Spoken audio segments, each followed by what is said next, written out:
سابق وزیر مملکت رہنما مسلم لیگ نون چودھری جعفر اقبال نے ڈیرہ بہرام ہاؤس پر میڈیا کے نمائندوں سے گفتگو کرتے ہوئے کہا کہ نئے پاکستان اور تبدیلی کے نام پر عوام سے بہت بڑا دھوکہ کیا گیا۔ کرپشن فری پاکستان کا نعرہ لگانے والوں نے ملک کو کرپشن کا گڑھ بنا دیا۔ ٹرانسپیرنسی انٹرنیشنل کی رپورٹ کے مطابق مسلم لیگ کی حکومت پاکستان کو کرپشن کے حوالے سے 2017 میں 129 نمبر سے کم کر کے 117ویں نمبر پر لے کر آئی، جبکہ پی ٹی آئی حکومت میں بے پناہ کرپشن کی وجہ سے پاکستان کرپشن کے حوالے سے 140ویں درجے پر چلا گیا۔ قومی سطح پر بھی شہزاد اکبر اور عمران خان کی ٹیم نے احتساب کے نام پر کرپشن کے نئے ریکارڈ قائم کیے۔ شہزاد اکبر نے ملک ریاض کے ساتھ ڈیل کر کے پاکستان کی تاریخ کے سب سے بڑی 460 ارب روپے کی ڈیل کی، مگر احتساب کے تمام ادارے اور قومی میڈیا اس میگا کرپشن پر خاموش رہا۔ عمران خان، ان کے وزراء سے لے کر ممبران اسمبلی، ان کے سپورٹران، سرکاری ملازمین سب کرپشن کی بہتی گنگا میں ہاتھ دھو رہے ہیں، مگر اسٹیبلشمنٹ کی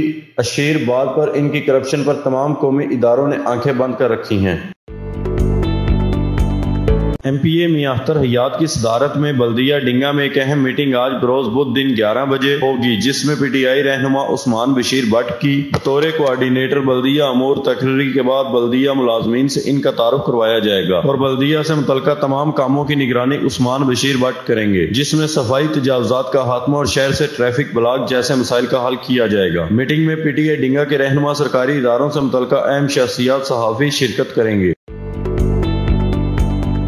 سابق وزیر مملکت رہنما مسلم لیگ نون چودھری جعفر اقبال نے صحافیوں سے بات چیت کرتے ہوئے کہا کہ میونسپل کمیٹی ڈنگا میں ہونے والے لاکھوں روپے کے سہولت بازار اور منڈی مویشیاں میگا کرپشن سکینڈل حکومت کی لوٹ مار کے انتہائی چھوٹے سے نمونے ہیں، اور کرپشن کرنے والے ذمہ داران کے خلاف کسی قسم کی کارروائی نہ ہونا اور عوامی نمائندگان کی پوری اسرار خاموشی اس بات کا واضح ثبوت ہے کہ ایم این اے، ایم پی اے، ان کے چہیتے سپورٹران سرکاری اہلکاروں کے ساتھ براہ راست اس کرپشن میں شریک ہیں۔ عوامی نمائندگان کی یہ بنیادی ذمہ داری ہوتی ہے کہ وہ عوامی سرمایہ کا تحفظ کریں اور اس قسم کے کرپشن سکینڈل سامنے آنے پر خود مدعی بن کر اینٹی کرپشن اور دیگر متعلقہ محکموں سے تحقیقات کروا کر لوٹی دولت واپس لائیں۔ اگر عوامی نمائندگان کی طرف سے اپنی ذمہ داری پوری نہ کی گئی تو میونسپل کمیٹی ڈنگا کرپشن سکینڈلز کا خود مدعی بن کر متعلقہ محکموں تک جاؤں گا اور ذمہ داروں کو کیفے کردار تک پہنچائیں گے۔